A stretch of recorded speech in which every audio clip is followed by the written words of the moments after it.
ऐसा है कि बहुत सालों के बाद ड्राई स्पेल, इतना लंबा ड्राई स्पेल देखने को मिला, जिसके असरात जो हैं वो कुदरती बात है कि डायरेक्टली एग्रीकल्चर क्रॉप्स के ऊपर आएंगे और स्पेशली उन क्रॉप्स के ऊपर आएंगे कि जो कि रबी के दौरान जिनकी ऑलरेडी सोइंग हुई है और जर्मिनेशन हुई है उन चीज़ों की।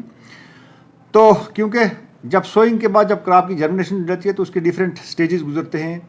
जब डिफरेंट स्टेजेस से गुजरते हैं तो एट डिफरेंट इंटरवल्स उनको उनकी सेहत का भी ख्याल रखना पड़ता है, जिसके लिए कि कुछ टॉप ड्रेसिंग देने की ज़रूरत होती है, का जो इंटीग्रेटेड न्यूट्रिएंट मैनेजमेंट जिसको हम बोलेंगे।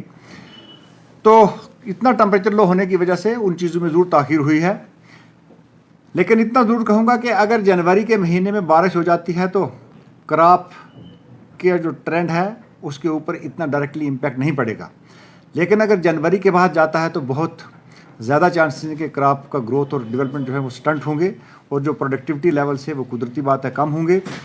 क्योंकि जो बर्फ़बारी हम लोगों को देखने को मिलती थी, जितने हमारे इलाके जो थे वो हेल्दी होते थे, ज़्यादा बर्फ़बारी पड़ती थी और खासकर चिले कला में पड़ती थी, तो आने वाले खरीफ सीज़न के लिए हम लोगों को वाटर की जो रिक्वायरमेंट हमारी क्रॉप्स को होती थी वो पानी पिघलता था, डोन द बिलो आता था, वो ज़मीन के अंदर परकुलेट होता था। हमारे जितने भी नदी नाले जो इरिगेशन कैनाल जो हमारे इरिगेशन डिपार्टमेंट ने क्रिएट किए हैं, उसके बाद टेल एंड तक पानी ले जाने के लिए दूसरे डिपार्टमेंटों ने एकदम बात किए थे, तो खेतों तक पानी जाता था। क्योंकि कश्मीर में मोर देन 60% एरिया जो था वो अंडर अशोर्ड इरिगेशन है।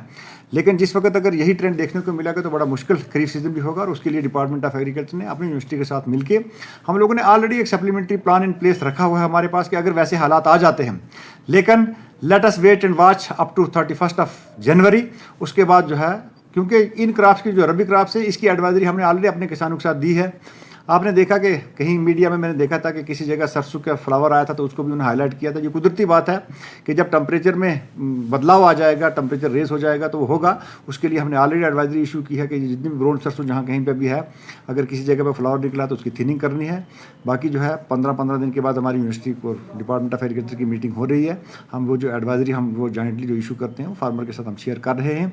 एंड वी आर एक्सपेक्टिंग, क्योंकि मेट्रोलॉजी डिपार्टमेंट का भी कहना है कि 26 जनवरी के लगभग कुछ इम्कानात हैं कि बर्फ़बारी के, और मैं तो अल्लाह तबारक ताला से यही दुआ करेंगे कि अच्छे तरीके से बर्फ़बारी हो जाए ताकि रबी भी और हमारा आने वाला खरीफ भी जो है वो बड़ी खुश असलूबी से निकल जाए। क्योंकि किसान की जो उम्मीद होती है वो इसी खेत से होती है, और जिस वक्त किसी भी कंट्री का, किसी भी स्टेट का, किसी भी यूटी का जो किसान है वो खुशहाल है तो वो देश सारे का सारा खुशहाल होगा इंशाअल्लाह। हम सब उम्मीद से हैं कि सब ठीक होगा।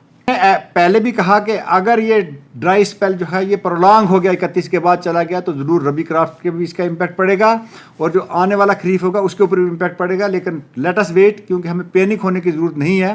क्योंकि पिछले साल भी आपने देखा कि इतने मौसमी हालात बदलाव थे कि पहले बारिशें नहीं हो रही थी और फिर जब इतनी लगातार बारिशें होगी, और पिछले साल जितनी एग्रीकल्चर क्रॉप्स की प्रोडक्टिविटी हुई शायद इतने पिछले तमाम सालों के रिकॉर्ड ही उसने तोड़ दिए। रबी की क्रॉप्स भी पिछले साल बहुत अच्छी होगी और उसके बाद आने वाली जो खरीफ क्रॉप्स थी लाइक पैडी, क्योंकि पैडी हमारा स्टेपल फूड है, तो ये जो क्रॉप्स हमारी रबी और खरीफ की थी बहुत अच्छी पैदावार हुई। 31 तारीख तक लेट अस वेट इंशाअल्लाह।